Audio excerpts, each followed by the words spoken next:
Hello guys, welcome back to another video. So मतलब video का title पढ़ के तो समझ में आ ही गया होगा अप्रॉक्स। मैंने लगभग तीन चार बहुत दिन हो गया, एटलीस्ट 7-8 मंथ पहले मैंने एक वीडियो डाला था जिसमें मैंने क्या किया था।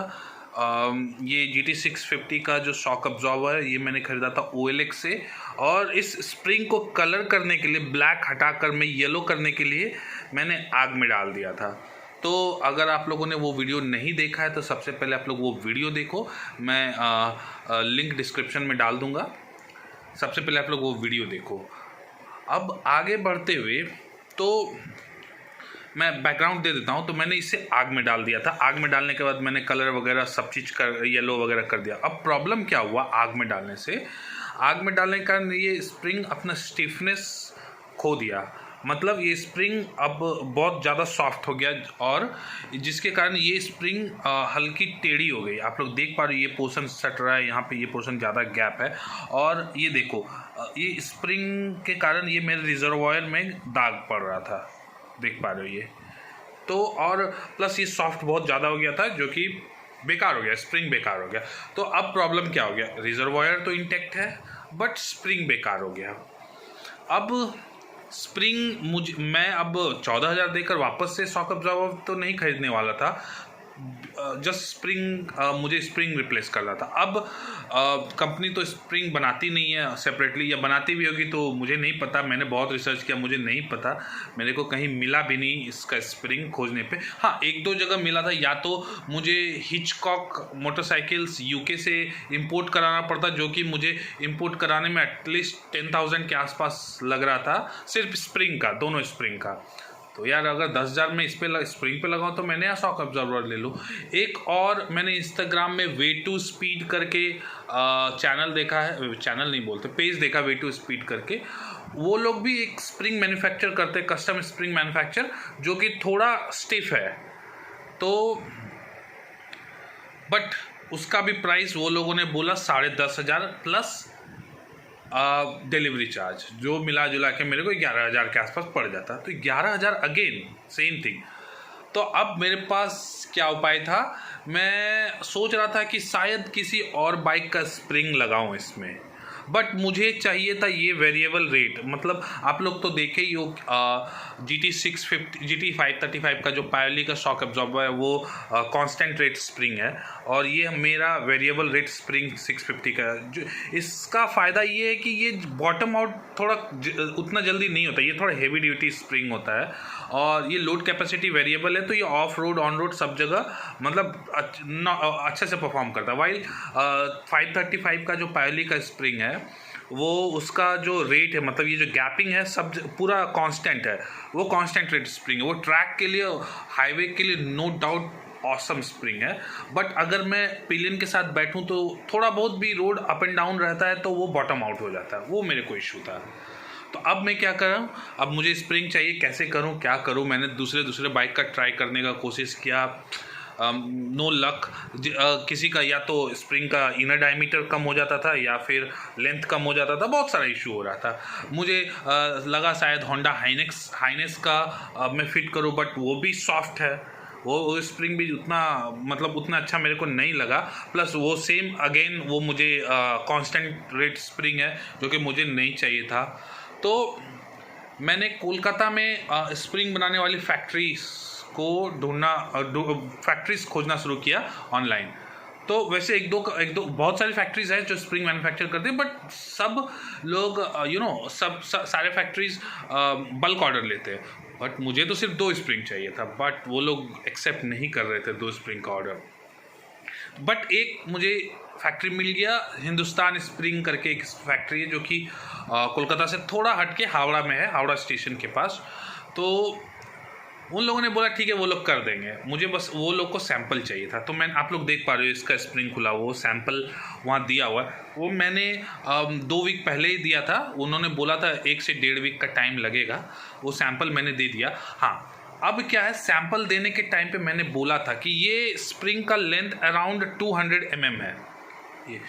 तो अब ये 200 mm है, तो पता नहीं ये मैं एक्सपेरिमेंट करूँ, मेरे बाइक में ऑलरेडी GT 535 का शॉक एब्जॉर्बर फिट है, बट ये मैं एक्सपेरिमेंट कर रहा हूँ कि इसका बॉटम आउट कम करने के लिए मैं थोड़ा स्टिफ स्प्रिंग चाहिए मेरे को। तो मैंने जब सैंपल दिया उस फैक्ट्री में जाकर, मैं आपको अभी दिखाऊंगा, वो स्प्रिंग भी दिखाऊंगा। मैंने जब वो सैंपल दिया फैक्ट्री में जाकर, तो मैंने बोला था कि आप जो इसका लेंथ है ये 200 की जगह 10 mm थोड़ा बढ़ा दो। इससे क्या होगा पता नहीं, ये तो हिट एंड ट्रायल है, ये सक्सेस होगा नहीं होगा मुझे नहीं पता था। तो वो मैंने बोला इसको 10 mm बढ़ा दो, इसके कारण क्या होगा, ये ज़्यादा स्टिफ हो जाएगा स्प्रिंग। और मुझे स्टिफ शॉकर ही चाहिए, मुझे वो मतलब पूरा सस्पेंशन स्टिफ चाहिए होता, ताकि मैं कॉर्नरिंग वगैरह पे मुझे अच्छा लगता है, अच्छा फील होता है, प्लस पिलियन के साथ भी अच्छा फील होगा। तो और मैंने बोला था ये जो वायर डायमीटर है ये अराउंड 7.5 mm के आसपास है ये वायर डायमीटर। तो मैंने बोला क्या इसको बढ़ा सकते हो, तो उन्होंने शायद 7 और 8 के बीच में रखा है, बट इससे पॉइंट सम mm ज़्यादा है, मतलब उसका स्प्रिंग डायमीटर, सॉरी ये वायर डायमीटर। बाकी लेंथ मैंने बढ़वा दिया है। अब चलते हैं फैक्ट्री, उन्होंने बोला है कि आपका स्प्रिंग रेडी हो गया है। चलते हैं फैक्ट्री और देखते हैं क्या सीन है।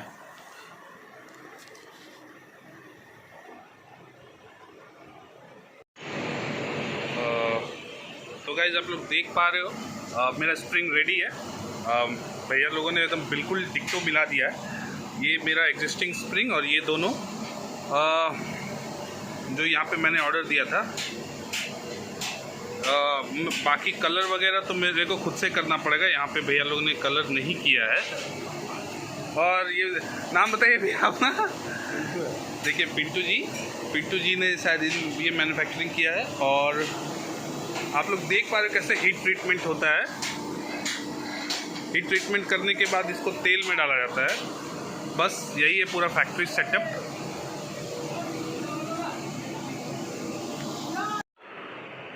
तो गाइज आप लोगों ने देखा फैक्ट्री में मतलब वो छोटी सी फैक्ट्री थी, बट वो एक्चुअली उसके क्लाइंट्स बहुत ज़्यादा है। मैंने थोड़ा रिसर्च किया था उस पर, बट थैंक गॉड उन लोगों ने मेरा ऑर्डर ले लिया। आप लोग देख पा रहे हो ये दोनों स्प्रिंग, ये हेवी ड्यूटी स्प्रिंग तो एग्जैक्टली मैच कर रहा है। अगर आप लोग देखो तो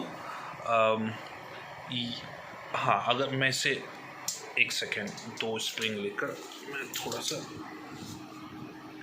अगर लेंथ की बात करूं तो मैंने जैसे बताया था, मैंने उनको बोला था कि 10 mm के आसपास थोड़ा बड़ा करना।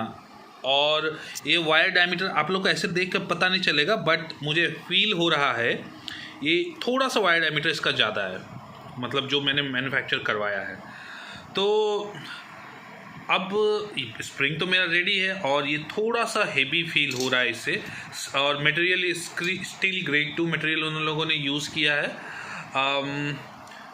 तो अब मैं प्राइस पॉइंट पे आता हूँ। तो प्राइस पॉइंट तो एक्चुअली आप लोगों को सुनकर आश्चर्य होगा, जहाँ पे मुझे वो लोग 10,000 11,000 का मेरे पास ऑप्शन था, ये दोनों स्प्रिंग मिला के मुझे 2,600 के आसपास पड़ा है, दोनों स्प्रिंग मिलाकर। मतलब 1300 ईच। उन लोगों ने सब चीज़ हीट ट्रीटमेंट वगैरह करके दिया। हीट ट्रीटमेंट वो लोग क्या करते हैं, अगर हीट ट्रीटमेंट ना करें तो ये स्प्रिंग सॉफ्ट होता है, तो वो लोग क्या करते हैं, इसको आग में गर्म करके फिर डायरेक्ट मोबिल में या फिर कोई भी तेल में डुबो देते हैं, जिसके कारण पता नहीं जो भी होता होगा, बाकी मटेरियल स्ट्रेंथ का प्रॉपर्टी जो भी। तो अब मेरा स्प्रिंग रेडी है, स्प्रिंग तो रेडी है। अब मुझे इसको फिट करवाना है। फिट करवाने के लिए अब मुझे वापस से शॉकर दुकान जाना होगा। बट बिफोर गोइंग टू शॉकर दुकान मुझे क्या करना है, इसको कलर करना है। अब कलर करने के लिए मैंने वहीं पे पूछा क्या मैं इसे पाउडर कोट करा सकता हूँ या नहीं। तो उन लोगों ने सजेस्ट किया कि पाउडर कोट तो ना ही कराए। पाउडर कोट कराने से इशू ये होगा कि ये वापस से गर्म होगा, पाउडर कोट कराने में वापस से गर्म होगा, और इन दैट केस वापस से ये अपना प्रॉपर्टी लूज़ कर सकता है। तो ठीक है, मैं उनकी बात मान लेता हूँ, पाउडर कोट ना ही कराऊँ। तो मैं नॉर्मल स्प्रे पेंट करूँगा इस पर, मैं खुद से नहीं करूँगा, मैं किसी जहाँ पे ये सब काम करते हैं हार्डवेयर की दुकान में या फिर वो ग्रिल वगैरह के शॉप में, वहाँ पे मैं जाकर इसे कलर करवाऊँगा। देन टेस्ट अभी तो नहीं कर सकता, अभी टाइम है, तो मैंने आप लोगों को दिखाया। बाकी मैं टेस्ट करने के बाद मैं आप लोगों को बताऊंगा कि कैसा ये परफॉर्म कर रहा है। ये आप लोग देख पा रहे हो, ये विथ वो स्प्रिंग के साथ जो इसमें स्टॉक आता था, जो ये ख़राब हो चुका है ऑलरेडी। आप लोग देख पा रहे हो ये कैसे यहाँ पे सट जाती है, बट ये नहीं सट रही अगर आप लोग गैप देखो तो ठीक है भाई लोग। Thank you for watching this video. I'll continue this the second part of this video. मैं कलर करने के बाद, इसमें फिट करवाने के बाद मैं वापस से बाइक में सेट करूँगा। उसके बाद मैं टेस्ट करूँगा कि कैसा ये परफॉर्म कर रहा है। फेल हो सकता है, पास हो सकता है, I don't know yet, but देखते हैं भाई। Thank you so much guys for watching the video. Have a great day. Please like share and subscribe bro.